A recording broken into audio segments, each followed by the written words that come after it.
ये जामो जम नहीं है, ये मैखाना है। ये मैखाना है, जामो जम नहीं है। यहाँ कोई किसी से कम नहीं है। मैं चाहता हूँ आप थोड़ी शांति बनाए रखें। मैं परिचय दे रहा हूँ। इधर मेरी बगल से बैठे हैं, आगरा से आपके बीच में हैं भाई दीपक दिव्यांशु। मुफतलाल जी भी बैठे हैं। मुफतलाल जी तो पीछे बैठेंगे। मुफतलाल, अच्छा मुफतलाल जी ने एक बार मुझे फ़ोन किया था, भाई सोमदत्त व्यास यार कवि सम्मेलन करवा रहा हूँ, आ जाइए। मैंने कि क्या देंगे? बोले जैसा नाम। मैं क्या नाम है आपका? बोले मुफतलाल। तो अब समझ गए आप, यहाँ दाम का तो कोई काम है ही नहीं, लेकिन आपका स्नेह है, आपका प्यार है। भाई दीपक दिव्यांशु आगरा से आपके बीच में है। बहुत श्रेष्ठ के, ओज के बहुत श्रेष्ठ कलमकार हैं। एक बार ऐसे ही कविता लिख रहे थे, मैं ये बदल दूंगा, देश की तकदीर बदल दूंगा, और ये कर दूंगा, वो कर दूंगा। पत्नी आ गई, बोले ऐसा है, देश की तकदीर है तो पीछे बदलियो, पहले अपनी चड्डी ही बदल ले। 10 दिन है कि चड्डी बदले। एक बार जोरदार ताली बजा दीपक दिव्यांशु के सम्मान में। वो तो अपनी जो है जब माइक पे आएंगे तब मालूम पड़ेगा। बगल में ही बैठे हैं, देख रहे हैं तुम। 80 साल का भूतपूर्व नौजवान है, दांत अभी जो है एक भी नहीं गया है, आंत भी मजबूत है। अब वो बुढ़ापा कैसा है वो तो आपको सामने ही आएगा, जब तब मालूम पड़ेगा। एक बार चला गया, बीमार पड़ जाता है, बुढ़ा आदमी तो बीमार हो ही जाता है। और उस कॉलोनी में गया जिसमें कि वैद्य रहते थे। अब वहाँ एक अलग नजरिया देखा इन्होंने। किसी वैद्य के घर के आगे 3 दीपक, किसी वैद्य के घर के आगे 2 दीपक, किसी वैद्य के आगे 1 दीपक। लेकिन जिस वैद्य के घर ये गए थे वहाँ एक भी दीपक नहीं जल रहा था। ये वैद्य जी के घर गए, दरवाजा खटखटाया, वैद्य जी अंदर बुला लिया। तो जैसे ही अंदर बुलाया तो इन्होंने प्रश्न कर दिया, वो वैद्य जी ये क्या अजीब तमाशा है, किसी वैद्य के घर के सामने जो है 3 दीपक जल रहे हैं, किसी के 2 जल रहे हैं, किसी के 1 जल रहा है। अरे बोले ऐसी कोई बात नहीं है, वैद्य का काम इलाज करने का होता है, और बाई चांस अगर कोई चला जाता है तो उसकी आत्मा की शांति के लिए दीपक जला दिया जाता है। जहाँ 3 आदमी चले गए वहाँ 3 दीपक, जहाँ 2 आदमी गए वहाँ 2 दीपक, और जिसके हाथ से 1 आदमी चला गया वहाँ 1 दीपक। बोले आपके घर के सामने तो 1 भी दीपक नहीं है। बोले जी मेरे यहाँ तो पहली बार आप आए हो। तो ये है हमारे पदम अलबेला। एक बार जोरदार ताली बजाइए आप इनके सम्मान में, ऐसा लगे। भाई डॉक्टर नितिन शर्मा आपके बीच में बहुत बढ़िया संचालन कर रहे थे। मैं तो चाह भी रहा था कि संचालन ये करें, मैं बैठ जाऊं, लेकिन मानते कभी साहब मोदी को देश संभालना पड़ रहा है इस उम्र में भी, वरना कोई नौजवान आता तो ऐसी बात थोड़ी। भैया बैठ जाओ आप एक जगह, पहले अपना स्थान ग्रहण कर लो, शांति के साथ बैठ जाए। मेरे गाँव में एक कवि सम्मेलन हो रहा था और वहाँ एक कवि बाहर के आए हुए थे, उन्होंने कहा आप शांति के साथ बैठ जाएं। देखो भ्रम पैदा हो जाता है कभी कभी, गांव में ऐसा हो जाता है, पहली बार कविता सुनते हैं, मालूम नहीं पड़ता है, महिलाओं को नहीं मालूम कवि सम्मेलन क्या होता है। मेरे गांव में कवि सम्मेलन हुआ था, अब एक कवि आए, जोर से चिल्लाए, संचालन कर रहे थे वो, मित्रों आप शांति के साथ बैठ जाओ। अब एक शांति महिला थी, बिल्कुल सामने बैठी थी, वो आगे बैठी थी कि आगे अच्छा सुनूंगी। इत्तेफाक से वो 2 बेटियां लाई थी, एक बेटी का नाम सरस्वती, दूसरी का नाम वंदना। अब देखिए भ्रम कैसे पैदा होता है। आप तो सुधी श्रोताएं, समझदार हैं, सुनते हैं, कविता भी जानते हैं। अब वो महिला, शांति नाम की महिला बैठी हुई थी, संचालक कह रहे थे आप शांति के साथ बैठो। वो चौंक गई एकदम, बोला मैं सरस्वती वंदना के लिए भाई सबरस मुरसानी को बुला रहा हूँ। अब सरस्वती उसकी पुत्री, वंदना उसकी पुत्री, गांव की महिला, पर फिर भी शर्म के मारे कुछ नहीं बोली। पर वो संचालक महोदय तो फिर चिल्लाया, मित्रों मैं आपसे बार बार कह रहा हूं आप शांति के साथ बैठे हैं, मैं सरस्वती वंदना के लिए भाई सबरस मुरसानी को बुला रहा हूं। तो उस महिला से नहीं रहा गया, वो खड़ी हो गई, वो तुरंत बोली रे कवि तू या बता कविता पढ़ रहे हो कि मेरे कुलवा के पीछे पढ़ रहा हो, बुला के तो देख सरस्वती वंदना के लिए सबरस है। तो ऐसा भ्रम पैदा हो जाता है, ये भ्रम वाली बात यहाँ नहीं होनी चाहिए। आप जोरदार ताली बजाइए भाई। मैं डॉक्टर नितिन मिश्रा के स्वागत में चश्मा लगा के बैठे हैं। मैंने कि भैया चश्मा से कोई दिक्कत तो नहीं होती है? बोले यार व्यास ऐसी कोई बात नहीं है, ऐसी दिक्कत तो नहीं है, लेकिन चश्मा लगाता हूँ तो कोई लड़की नहीं आती है मेरे पास, तो मैंने हटा दिया कर। बोले हटा देता हूँ तो लड़की दिखाई नहीं देती है।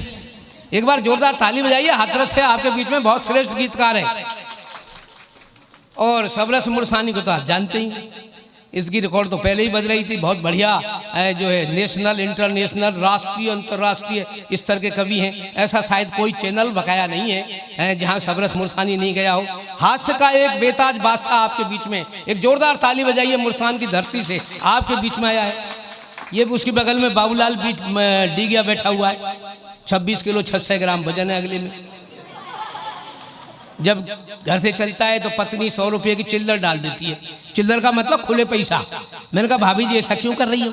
बोले भाई साहब आपको पता नहीं, ये बाहर जा रहे हैं और आंधी आ गई तो उसे विश्वास नहीं आए वापस आए कि नहीं आए, ऐसा हो जाता है साहब। बगल में ही आप देख रहे हैं नौजवान लड़का है साहब, बहुत बढ़िया कलम, बहुत तेज कलम चल रही है आजकल इसकी, लेकिन साहब थोड़े आशिकाना मिजाज हैं, बच्चों के होते भी हैं। एक लड़की के पीछे पीछे चल दी है, लड़की ने देखा, बोले तू नहीं मान रहा है, मेरे पीछे आ रहा है, कल भी तू पुलिस से पिटवाया था और फिर भी नहीं मान रहा है। बोले कोई परीक्षा में फेल हो जाए तो तैयारी छोड़ देगा। बोले शर्म कर, तेरे पीछे मेरी मम्मी आ रही है। बोले इसमें क्या है, हम तो खानदानी आ सके, तुम्हारी मम्मी के पीछे मेरे पापा आ रहे हैं। तो आप जोरदार ताली बजाइए। और आपके बीच में जो अभी सरस्वती वंदना करके गई, आप जानते ही हैं रूबिया खान, वैसे चौहान हैं ये, और जाने कितने कितने नाम ऐसा मुझे तो पता ही नहीं, मैं तो अभी लिस्ट लूँगा कि तुम्हारे नाम कितने हैं। भाई मुफतलाल जी किसे परिचित आप हैं ही हैं, ये पूरा जो है कार्यक्रम इन्हीं के द्वारा किया गया है। आप एक बार जोरदार मुफतलाल जी के सम्मान में बजा दीजिए ताली, वरना ये कवि का यहाँ आने वाले थे। मैं निवेदन कर रहा हूँ इसलिए आपको, कवियों की वाणी सुनने के लिए आए आपसे निवेदन है अब बैठ जाइए। जैसे डॉक्टर नितिन जी कह रहे थे कि खड़े खड़े रहेंगे तो पांव भारी हो जाएंगे। ईश्वर ने सुनने के लिए कान दिए हैं, देखने के लिए आंख दिए, तो बैठने के लिए भी कुछ ना कुछ तो दिया है। तो अपने शरीर का समस्त अंगों का उपयोग करो और बैठो, आनंद लो। और देखो कवि सम्मेलन कैसा होता है। कवियों की वाणी सुनने के लिए आए आपसे निवेदन है ध्यान न बटाइए, क्योंकि कविता के लिए आप जैसे ही महान गुणवान एक एक गुणी श्रोता चाहिए। मात वीणा वादनी का लेके एक बार नाम, करके प्रणामों से शीश तो झुकाइए। काम क्रोध मद मोह लोभ सब छोड़कर एक बार जोरदार तालियां बजाइए। कोई कवि गीत पढ़ने के लिए आए यदि, या गीतकार है, मैंने नाम लिया डॉक्टर नितिन मिश्रा का, बहुत श्रेष्ठ गीतकार है। साहित्य की जितनी विधाएं, जितने रस हैं, आप सब पढ़े लिखे हैं, मुझसे भी ज़्यादा समझदार है, मैं जानता हूँ, वो सब रसावतार यहाँ मौजूद है।